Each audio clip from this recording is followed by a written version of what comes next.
Hello, everyone. It's a TGIF. Happy Friday to you. We're coming to you with a great interview. I have my friend Greg Phillips with us. He is an author. He's doing so many wonderful things.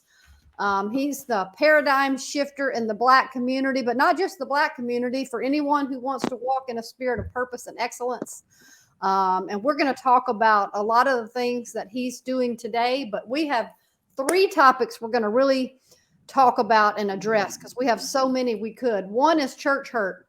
How many people don't go to church for church hurt? The other is detoxing, and that's just not for rehab. There's a lot of things we can detox from, and of course, purpose. So those are the things that we're going to really focus in on today. So Greg, I'm so glad to have you. Welcome. Thank you. I'm glad to be here. Thank you. He's coming from his office in his car, which sometimes is the quietest place we can find, and I know how that is. So that's good. So we talked about being a paradigm shifter, and you're a paradigm shifter for the Black community, but anybody can learn from one of those. But what does that specifically mean? Because you don't just use the word, you have a process and a plan to apply to the word. So explain that a little bit. That's correct. Well, the first thing it means is that I am shifting from the external to the internal to deal with the Black issues, to deal with our problems in the Black community. Yeah. The second thing it means is that I am shifting to Black men, because the chaos that you see in our community is a direct reflection of the chaos that's coming from the Black man's life. Yeah. You help the Black man to clean up his life, you begin to help the community clean up its mess. Yeah. The third thing is that I literally teach men how to go into the world that you do not see, the spiritual world, Yeah. so that they can change themselves and in turn change the world that we walk in, change the world that we move in, that we sleep in, that we do, which is the natural world. Yeah. The third thing, or the fourth thing that I do is what it means is that I am literally, again, teaching men. I have a specific plan that I get them to do. One is I get them to read my book, and two, I take them through a process of a workbook or a workshop that I've created to help them learn how to be reflective on their own lives so that they can tap into that world, tap into their own solutions.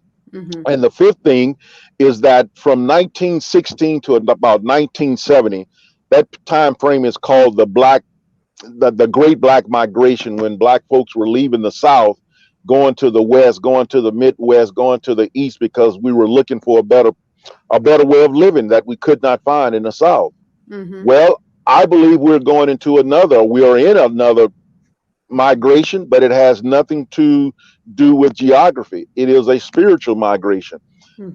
It is a time where God is using this time right now. He's calling people, Black people in particular, if you want to change your life, learn how to do it from the inside out. Yeah. And so I teach people how to do that. And I think that's incredible. And we talked about this a little bit before we went live, is people have no idea the good things that are happening. I mean, there's people like you, God is calling up, and people like me. It doesn't matter the race or the what denomination. People are calling up people, and good things are happening. Are you seeing that to be true? Yes. And I'm going to tell you, I believe wherever you see a lot of chaos, Mm-hmm. and we have a lot of chaos here in Baton Rouge. Yes. But if you're able to see through that spiritual eye, you will be able to see God's moving. Yeah. In the midst of chaos, while the world is going crazy, while Baton Rouge is going crazy, God is in the midst of bringing peace, bringing calmness, bringing His light into the chaos. And I see that's happening right here in Baton Rouge. Well, and it's happening in so many cities, and it's almost like, because of social media and the 24-hour barrage of news, people are having to search for what to really believe. What is happening in the news, what is happening in the Ukraine. People are really digging, and that is leading a lot of people to the Bible, to spiritual elders and authorities. And I think it's really, really good, because people are looking deeper than what you see on the surface. And So let's go into, and I love the paradigm shifting because, and we're going to get to how you're doing that on a big level here in a minute in the schools and with the men that you mentor. But, you know, I like to say no family is perfect because it's a broken world. I come from a broken family. You come from a broken family. Pretty much everybody does. And almost those same amounts of people have been in a broken church and affected by a broken church. But people take that church hurt and then don't go back to church. So what do you say to people who are letting that limit what could otherwise be a great part of their life? Man, that's what a great question. What I have found in my own life is that my purpose, the anointing of God, came through the church hurt. This is my, I call it, let people know this. I'm on my second tour of duty with God. My first tour of duty started when I was 18, right here in Baton Rouge. From age 18 to about 31, 32, I had a lot of success in my first tour of duty with God. But there were some things that God was trying to teach me, trying to bring me to another level, but I couldn't see it because I was having too much success on the level that I was on. And so I became a missionary in Venezuela, and that's where all hell broke loose. In the first tour of duty, everything I touched seemed like it was turning to gold. God was with me. God was showing me that he was with me. But in 97, while I was on the mission field, things began to change a little bit. God began to deal with me in a different perspective. And so I was working with some teammates who we knew here in Baton Rouge. We all worked at the same congregation in the college ministry. And a few years later, we decided to become missionaries and work together.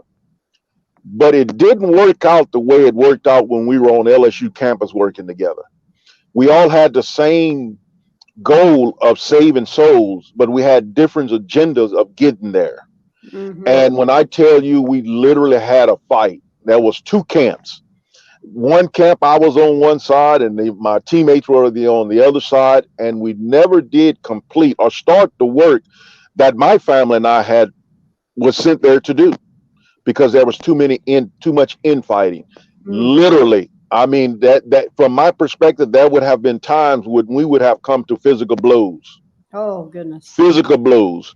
We left the mission field after being on the field out of the country for 3 years. We came back in 98, and we had several different things going on. And like I said, God began to transition me into hardship. I began to walk in the wilderness from 1997, and that wilderness walk or visit lasted all the way up until 2018.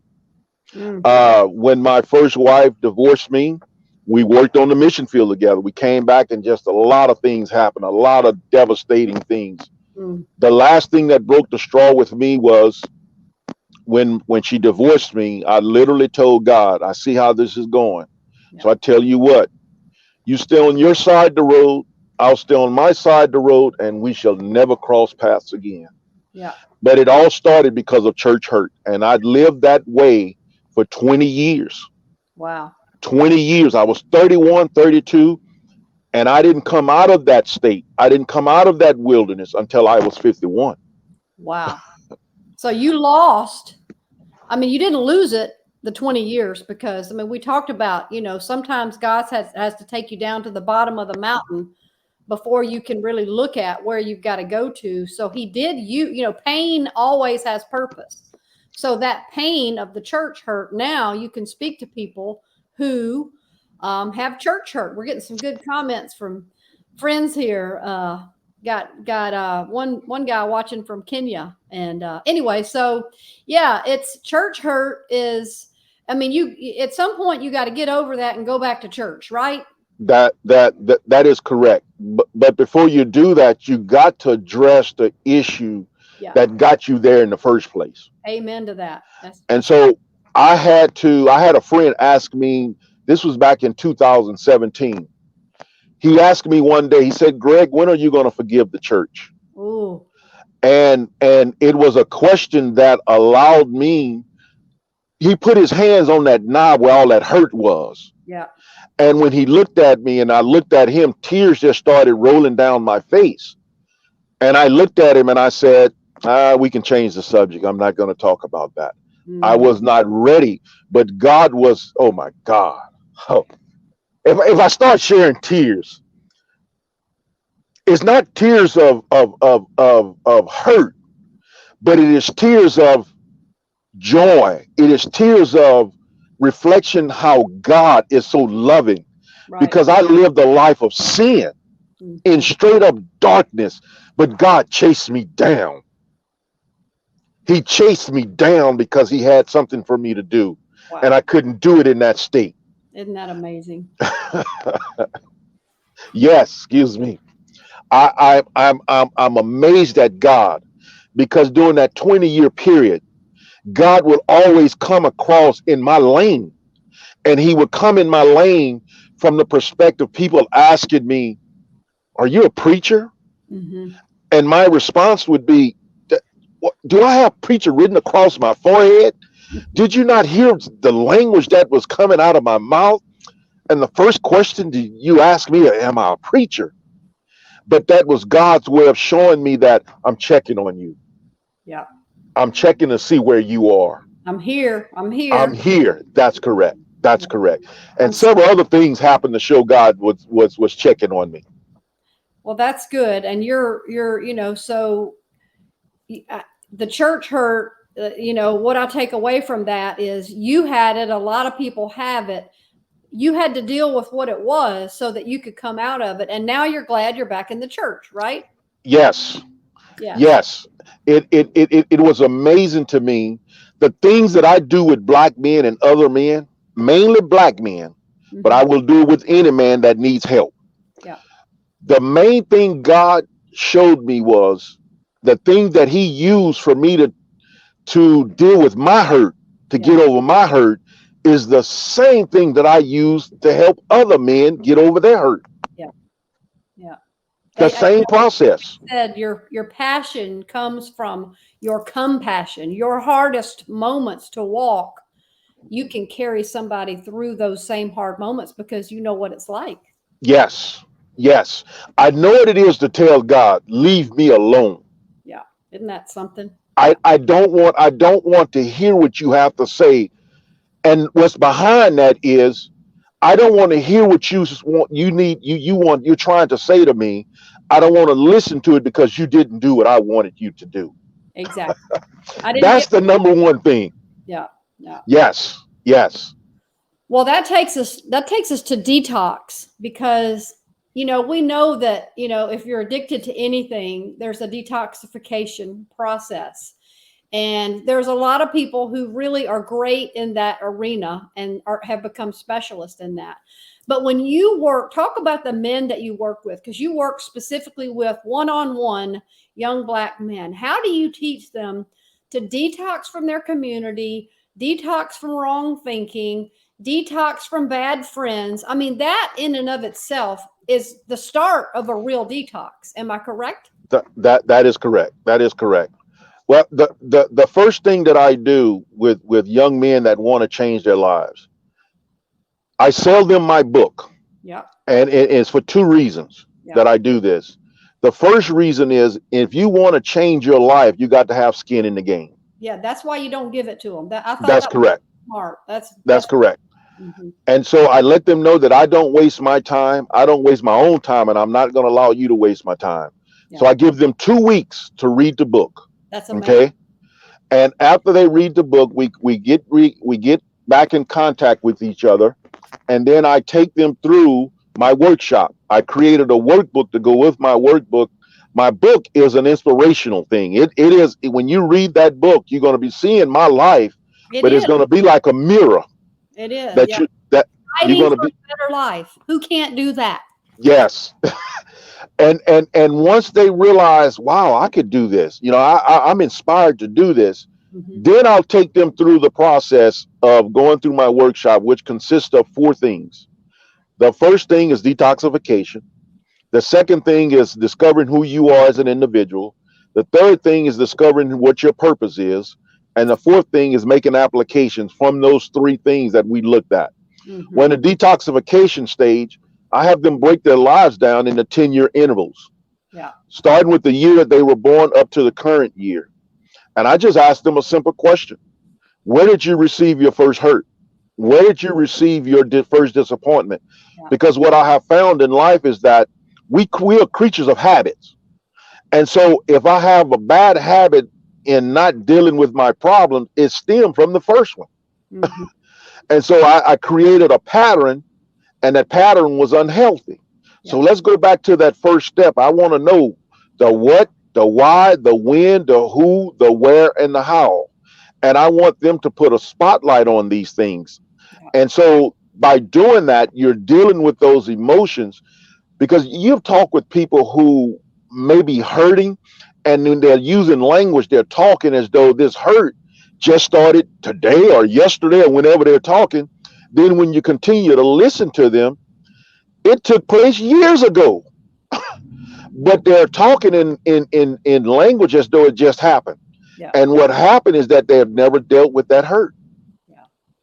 They have never dealt with it. And let me just ask this question, because I always say the past is present until it's resolved. And in the Christian community, people argue with that, because it's no, just accept Jesus. He heals everything. He does. But sometimes, no, all the time, you have to go back over those hurts and dig up the dirt to plant new things, right? That's correct. That's correct. And that was God. God did that to me. Yeah. After staying, I'm not going to church for 20 years. Mm-hmm. Now, there was times you will find me in church, but I wasn't out. My body was there, but my soul and my spirit was not there. Mm-hmm. I wasn't in it. Yeah. But what God did with me in June 1st, 2018, it was a Friday. The following Sunday, I was in church. Yeah. And in July, God did something on a Sunday. The pastor preached a sermon about Joseph and his three friends. And after the sermon, it was though God was using that sermon, and he and I were just talking. And it was almost God was looking at me and said, now, what are you going to do about your hurt? Yeah. What are you going to do about your church hurt? Mm-hmm. And I couldn't get out of church quick enough that day. Yeah. I called the church that my hurt had stemmed from 20 years prior to that. And I called them and set up an appointment with them to go and talk with the elders and leaders the following Sunday. Wow. The following Sunday, I was at their church at 9 o'clock, from 9 to 9:30. And I let them know I'm not here to fellowship, but I was here to free myself through forgiveness. Yeah. And I told them what I was forgiving them for that had taken place 20 years prior in 1998. Wow. That's how long I was holding that stuff in my heart. That is so great. And God was letting me know, if you want to know what I'm calling you to do, then you got to free yourself from this.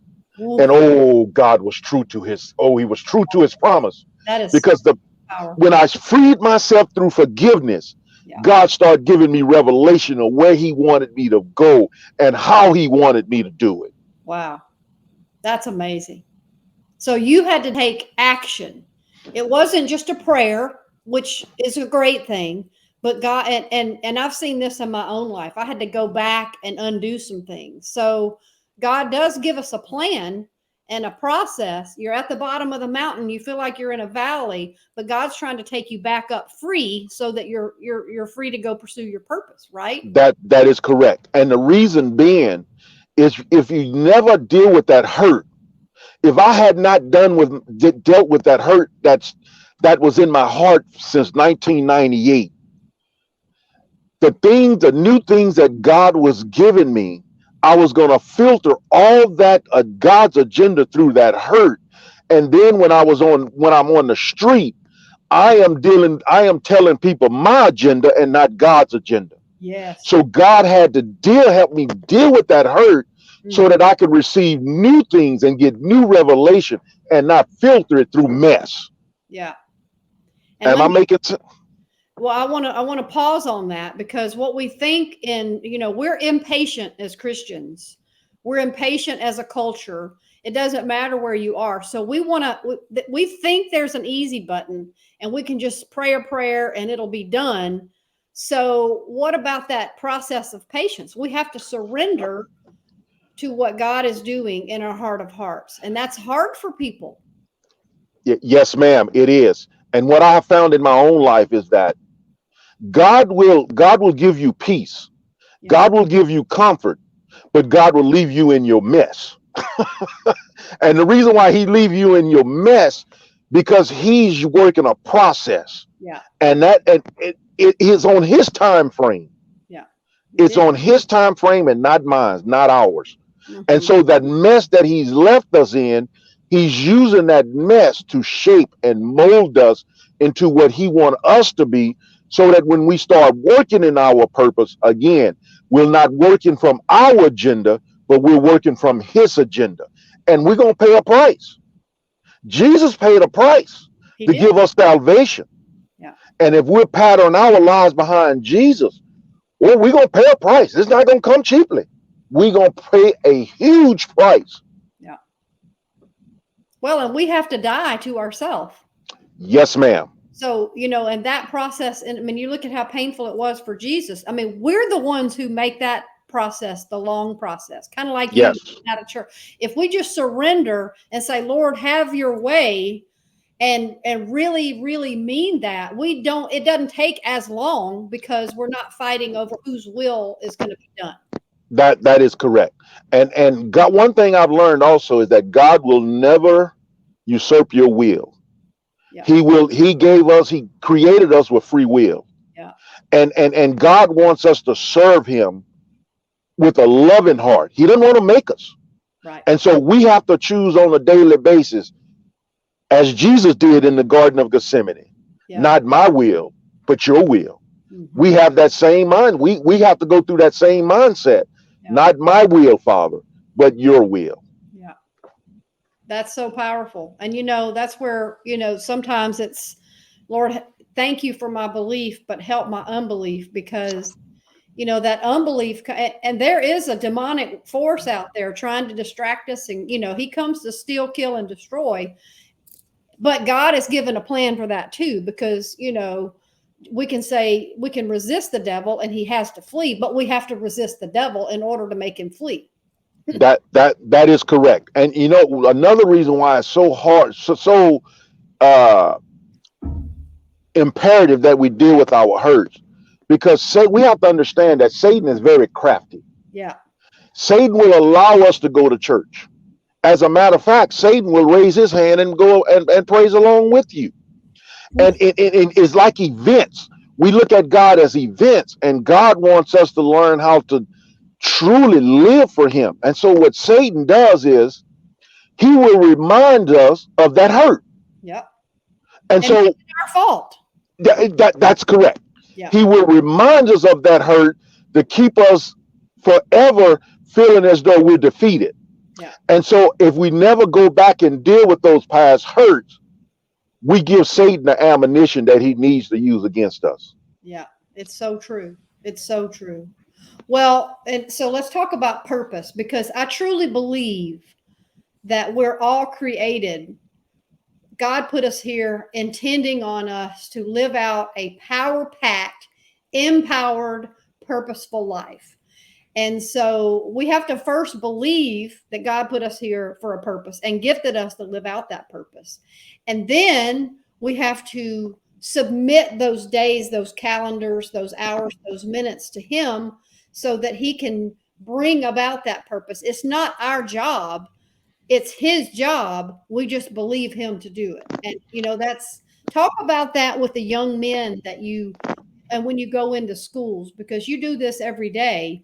How do you convince people? You got a purpose for your life, man. Go live it. I mean, well, it's interesting that you ask. And one of the things I do, I told you during the detox stage, I have these young men break their lives into 10-year intervals. Mm-hmm. Those 10 years intervals is not just to find hurts, but it's also to find out from very young. See, our lives just didn't start when we became adults. Right. Our lives started when we were younger, and we left I call them crumb drops. We left some droplets of what it is God has called us to do. Yeah. When I started looking at my own life, I realized, wait a minute. When I was younger, I wanted to do something in the Black community. It started with my own family. It started with me stopping my oldest sister from actually literally killing her daughter when she was a baby.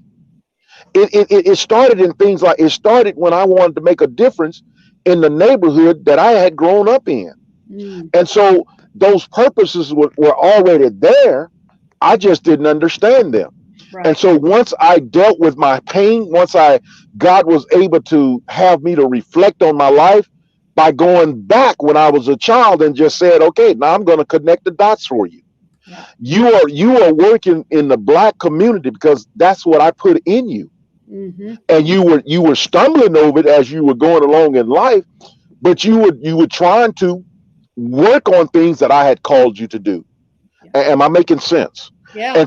And so what we are meant to do in life started way back then. We just don't take the time to reflect on our lives and to see what God has called us to do, and where He wants us to be, how He wants us to do it, where He wants us to do it, because we all have purpose in life. Yeah. But again, I'm sorry, go ahead. So part of purpose is going backwards in order to go forwards and looking at those stepping stones God put together. You know, ask a child what they want to be when they grow up. They have no qualms telling you 3 or 4 things they have no doubt they're going to be. That's correct. An adult, I just want to make it, you know. That is correct. That is correct. And life just comes at us. You know, I tell young men, life's going to come at you in 3 different ways. It's going to come at you as a man, it's going to come at you as a father, and it's going to come at you as a husband. Yeah. And you have to understand which area is life coming at you.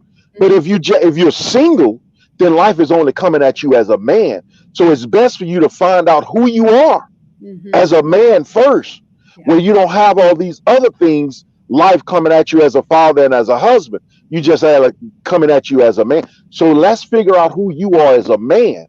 Because if you don't know who you are as a man, you can forget about knowing who you are as a husband and a father. That's so powerful. That's so true. So to the men, you let's talk about that, because you know, my dad was not present. Let's just say that. And I had lots of daddy wounds. You know, we have a world with people that have daddy wounds. It affects women and men differently, but it affects everyone. So, you know, what do you say to the men to say, go back to where your foundation of a man is so that you can be that strong man in God and then take that territory back? You know, it's interesting that you say that. I didn't know who my father was until I was in my 30s. But when I was 8 years old, I started to ask questions who my father was. Yeah. And did not get a good answer. I couldn't figure it all out. But in that process, I remember thinking at age 8, I'm 8 years old, but I'm thinking, you know, when I have children, my children will not have to be wondering who their father is. I'm 8 years old thinking this way. Wow. So at age 10, God said, I heard your thoughts, so I'm going to give you some practice. My oldest sister had my oldest nephew when I was 10. She was a mother just for a few months and walked out on her own son. And so, but the four other children that my mom had, we had to divide 24 hours by 4. And that's how many hours a day we had to help raise that boy. I'm 54, he's 44 now. Yeah. And so I had that process for 8 years, from age 10 to 18. I am learning how to be a father figure, but it was God's way of training me. Yeah. So when I had my own children, I knew I had that foundation of knowing that, you know what, when you bring a baby into this world, your life stops. Yeah. It is no longer about you, but it's about the children you have produced in this world. Yeah. And so I go and I tell men who have not had fathers, what idea do you have in your mind of what a father is like, what a true father is? Mm-hmm. What picture do you have in your mind? Yeah. If you have a good picture, let's strive for that picture, because that is what God did with me. And because I have a hole in my heart I tell my children this all the time: y'all have something your dad will never have. I can't pick up the phone and say, Dad, what do you think about this? What do you think about that? Yeah. As a hole in my heart, but because as a whole, I filled it with good, so that my children will not have to wonder what it is. My children can call me and say, Daddy, what do you think about this? Yeah. So that's how I help these young men. But God is also a father to the fatherless. Yes. Had only I known that before I became a teenager and a young woman out in this crazy world, I would have heaped on myself a whole lot less trouble, because I would have sought God to be my father, which that was so foreign to me. But you're teaching men how to do that. That is correct. That is correct. That is correct. Come in and fill that void. And, you know, that's where you come in. Well, we could talk all day. We're not going to do that. We'll have to come back and do this some more. But you are in public schools. You mentor men one-on-one.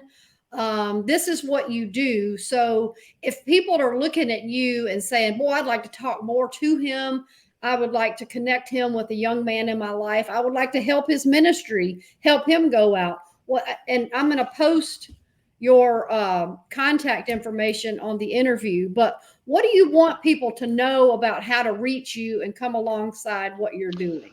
You could call me at area code 225-246-5753. And I'm going to I prefer that you text me, because I get so many soliciting phone calls for me to buy this and buy that.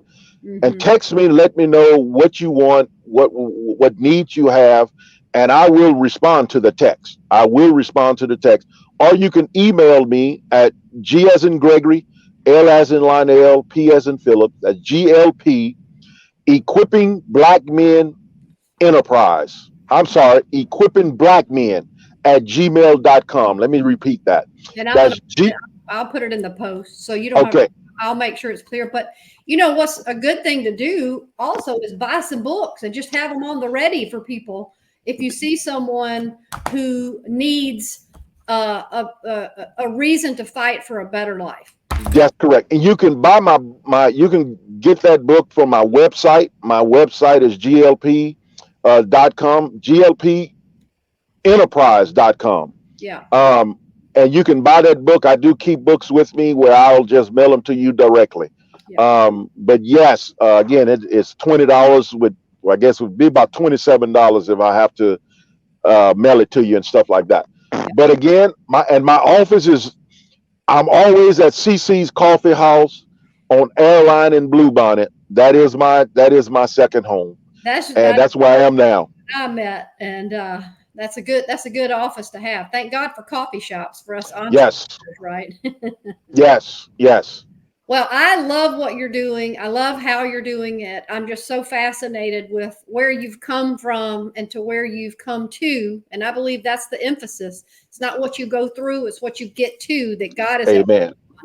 And I know you're going to do great things. You're going to continue to do great things. And we'll have to come back. And you know what I would like to do next is have you with one of the men you mentored who has now seen the light, so to speak, together, because I think that will be a great testimony to that. But we'll come back to that. But sounds good. Thank you for being with us, Greg. I'm so appreciative of my friendship with you now, and us being able to work together. So we'll definitely keep in touch and come back around and do this again. And we've had a lot of good comments. I'm so thankful for the people that watched and commented, and we're going to post in the comments how to reach Greg so you can become part of what he's doing. Thank you from my heart. Thank you so much. I appreciate it, and we'll talk soon. Have a great All right. Have a great day, everybody. Bye-bye. Bye-bye, everybody. Bye.